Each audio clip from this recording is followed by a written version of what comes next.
Hey everybody, welcome to episode 47 of the Metal Detecting Show podcast. My name is Kieran and I have been metal detecting for nearly 30 years. This week, with the recent announcement from Coiltek of the release of their new line of Equinox coils, I want to chat to you about coils, both proprietary and complementary. So let's get on with the show.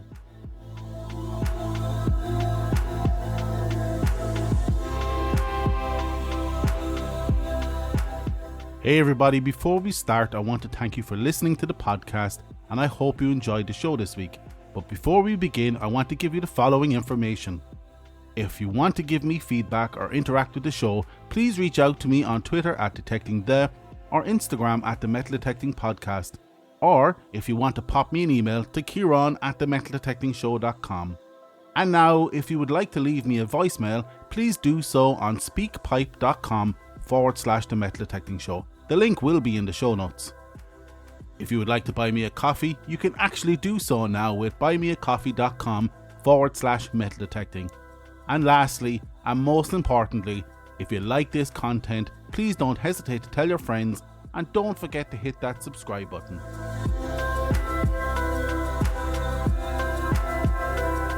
Hey Detectorists, welcome to this week's episode. So in typical fashion, you might remember I said last week I was ready and made plans to get out during the weekend, but of course the gods of metal detecting decided that my hubris was not warranted and sent a snowstorm our way, freezing and covering the ground.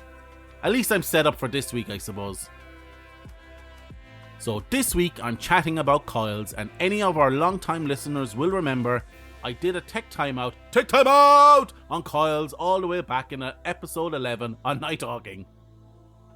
However, over the last few weeks there has been a bit of a frenzy online around the new Equinox coils from Coiltek, so I decided that we needed to revisit the topic in more detail. And Coiltek, if you're listening, hook a fellow up with a few coils so I can check them out. Mail already in your inbox. Okay, so coils. I have been asked several times over the years about what coil is best to use, or should I buy an aftermarket coil, and I always say two things. The first being, this is a very personal decision around what type of detecting you do, in what environment, your physical fitness, well-being, and on and on. Not all coils are created equal, just like how all terrains are not created equally either. And you might find that your stock coil performs below expectations on your preferred site. If this is the case, then by all means invest in another coil. A behemoth of a 17-inch coil may be perfect for your sites, however, you might not be able to carry it around. The second bit of advice I always give is say you're better off focusing on learning your detector with the coil that came with it first. This coil is what the manufacturers consider the best all-round coil for average conditions for your detector. But like I just said previously, you may find yourself in a situation where stock is not ideal, so you need to select a coil that is suitable for your own personal situation. Listen, there is a vast body of knowledge and work covering coil design, inverse square laws, soil resistive components, but for us mere mortals, it comes down to a few points. Firstly, shape. Double Ds are concentric. And secondly, like everything in this world, size. Do you go bigger or smaller? Before we go into size, I'll recap what the differences and advantages are with the coil configurations. With the Double D coil, this coil is superior in mineralized soil, while the concentric coil is superior over the Double D coil in depth and target ID. If you were to dismantle each coil, you would find two coil windings, one for transmission and one for receive. However, in the concentric coil, the transmission coil is normally the larger outside coil, while the inside smaller coil is for receiving. With the Double D coil, both coils are normally the same size, but are positioned with the transmission coil on top, forming a small overlap with the receiver coil in the shape of a Venn diagram. What this difference in coil configuration means is that with the concentric coil, the full area of the coil has the ability to detect. While on the Double D coil, the detection zone is only focused in the areas where both coils cross over, as the outer areas form a negative field interference. Several anecdotes are used to describe the detection field under each coil, with the concentric field described like a cone under the coil, while the double deal coil has a knife edge detection field. These anecdotes are not technically correct, but serve to best illustrate the difference in detection fields. In reality, they are all cones, but cones of differing points and radius.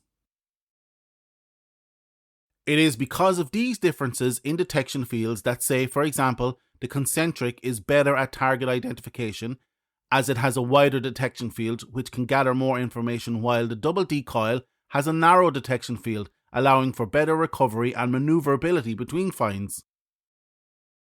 Normally, if your detector comes with a concentric coil, it is set up to best operate with a concentric coil, and attaching a DD coil might not have the desired effect, and this goes for detectors set up with a DD coil. They just won't work well with a concentric coil.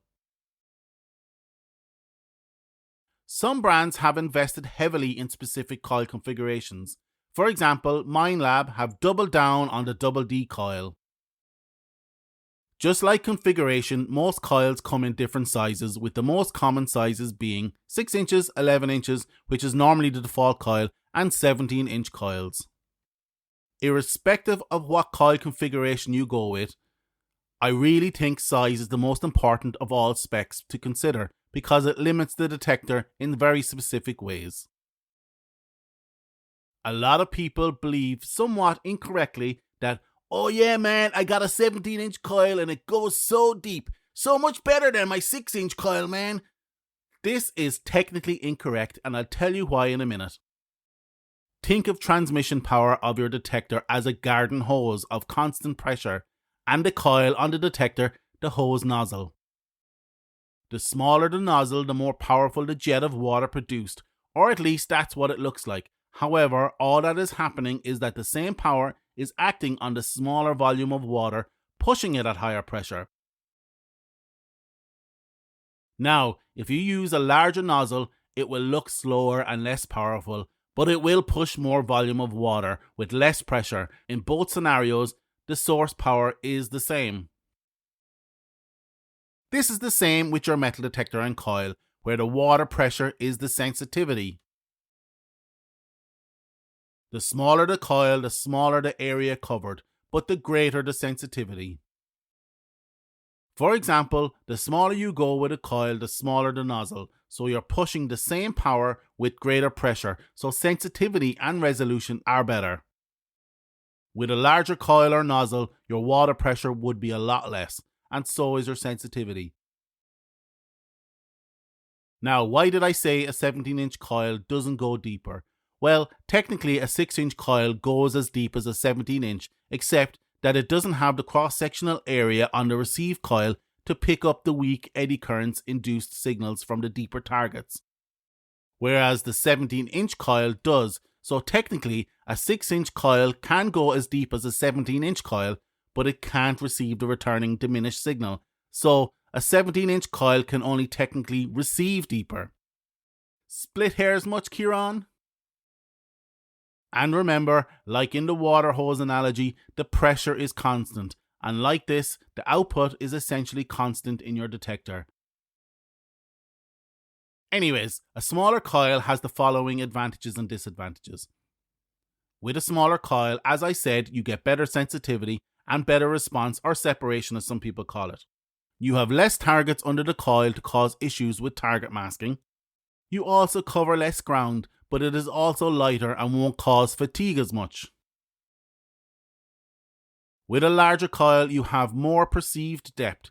You can cover more ground, so the volume of search area is more. However, you have less sensitivity, you have poorer response or separation.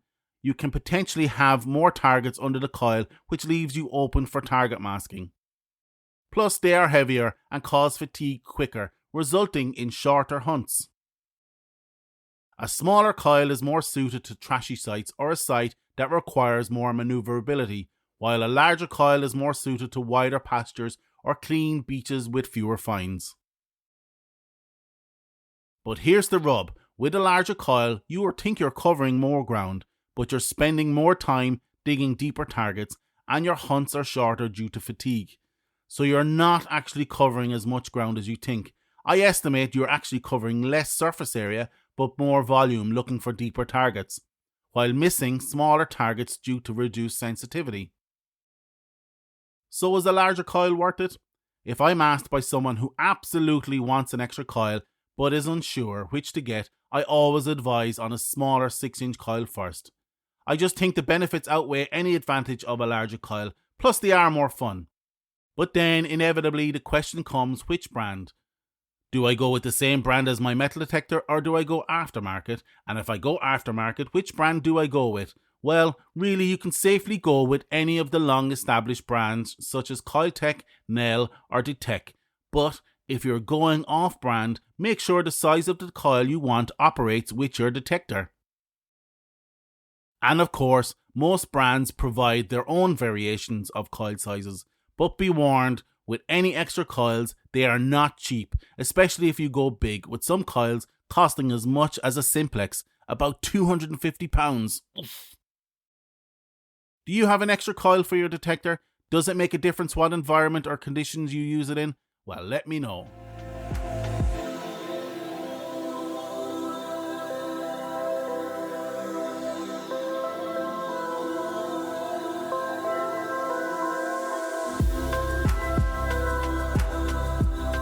That's it for this week. I hope you liked this episode of the Metal Detecting Show podcast.